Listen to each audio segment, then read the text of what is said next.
So I finally caved and I brought the FujiFilm X100VI. And after a month of using this camera every single day, I'm confidently calling this a real photography camera, and here's why.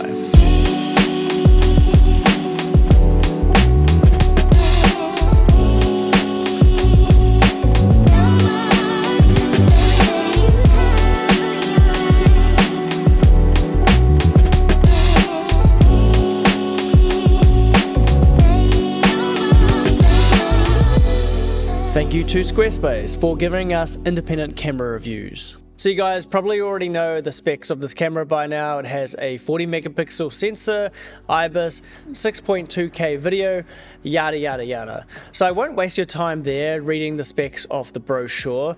What I do want to talk about is the actual user experience and the things that completely won me over, like the leaf shutter or the fantastically fun OVF.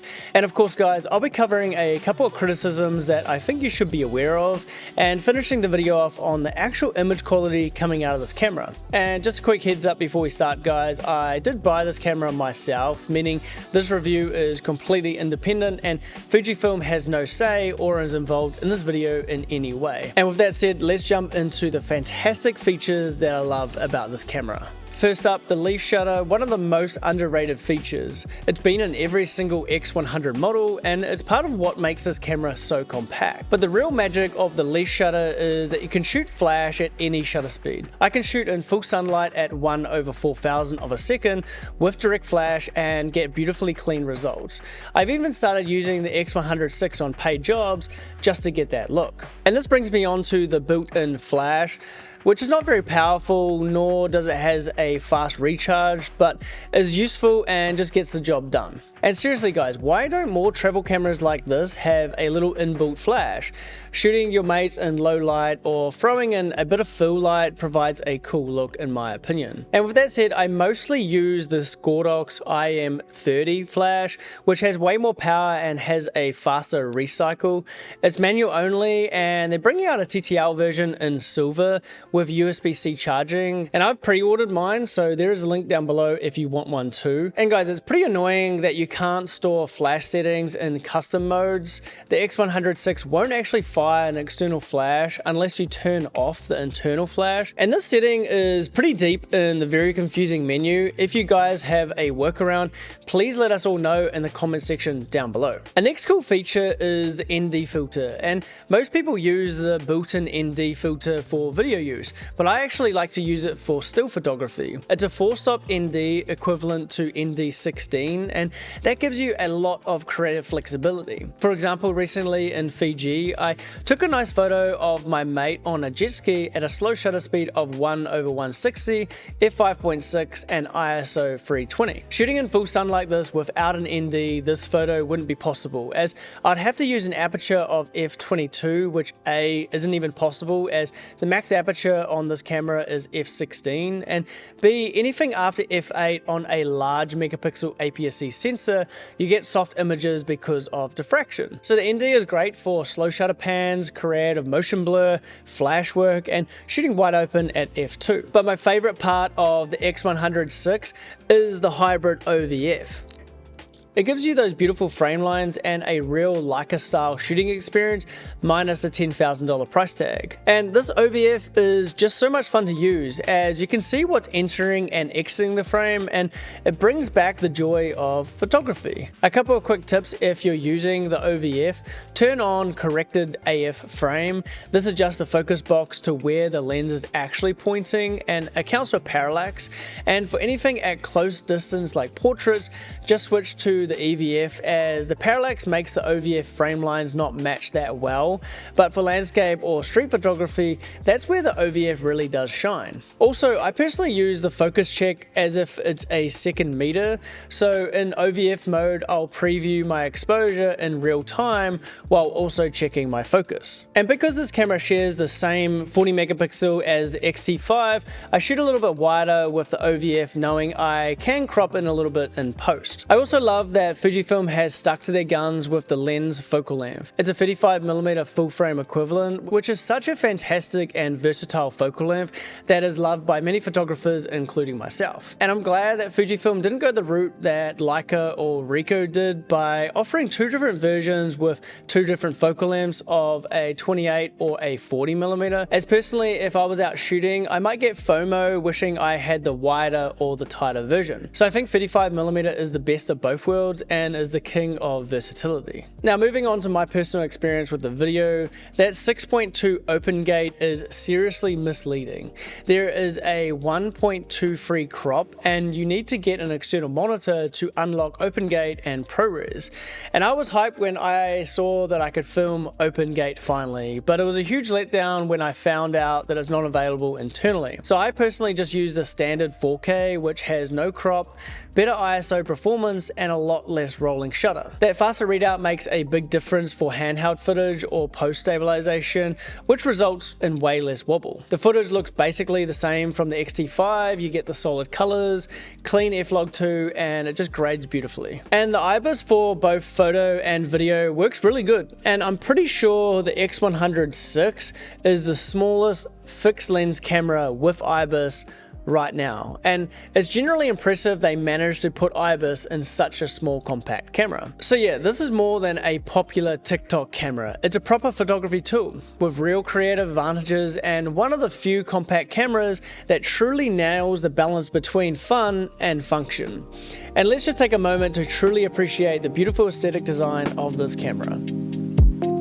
But unfortunately, like all Fujifilm cameras, there is some build quality concerns and functional issues to be aware about. But before we jump into my criticism of this camera, I just want to quickly thank today's sponsor, which enables us to have independent camera reviews, and that is Squarespace. If you need to build a clean, professional website fast, Squarespace has you covered. You can start with a beautiful template or use their new AI design tools that build out a full layout based on your goals and style. Seriously guys, it's super quick.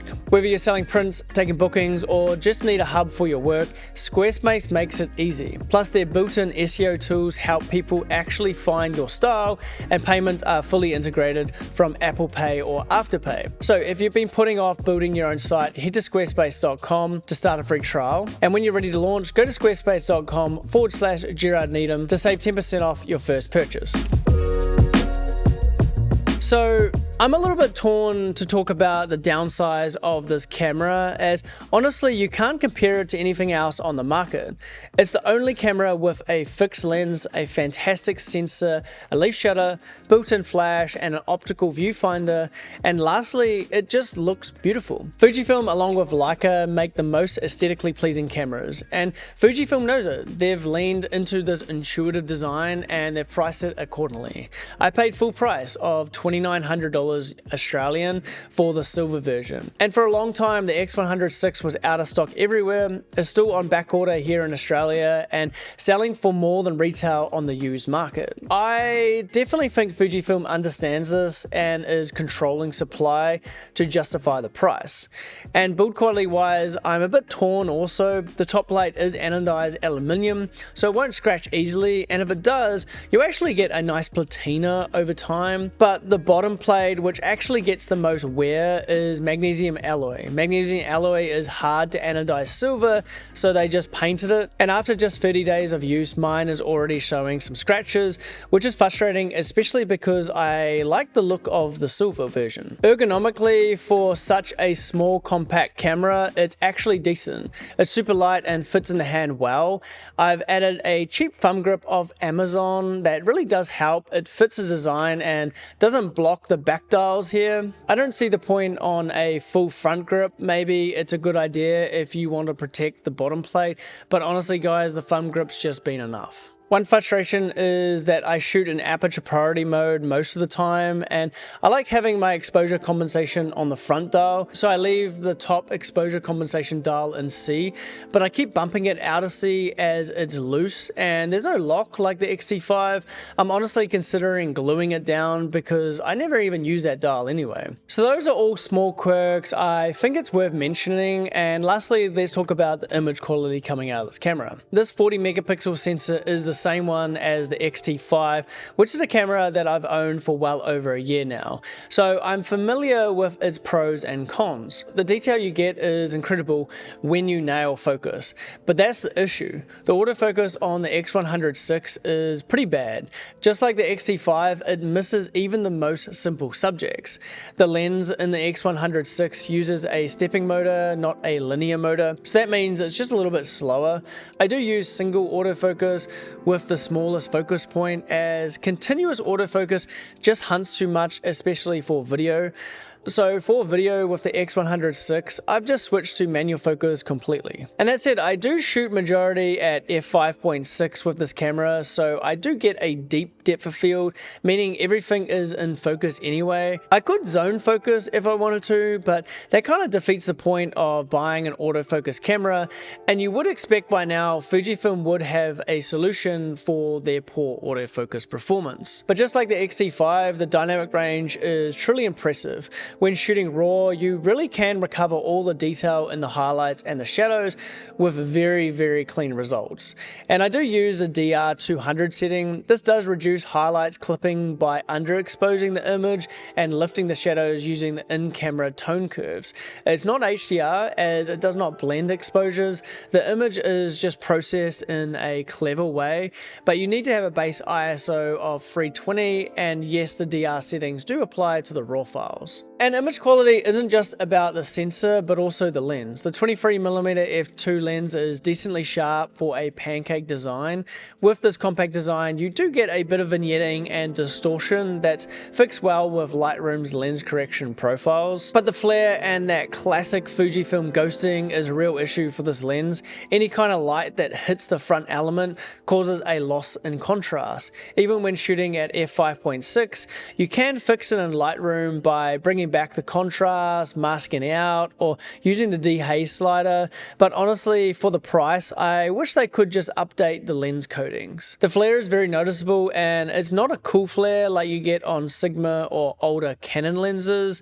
It's that classic ugly rainbow flare that I just see way too often on Fujifilm's lenses. So the first thing I did when I got back from Fiji was order a lens hood to help. Just a cheap one off Amazon, and we'll see if that can reduce the flare and the ghosting. But when this camera nails focus and you get even light, the files are stunning with beautiful detail and just edit great in Lightroom. The sensor holds up well for printing along with the super resolution in Lightroom. You can upscale a 40 megapixel file to print at 50 inches wide at 300 pixels per inch. And guys, that is more than enough for gallery quality prints.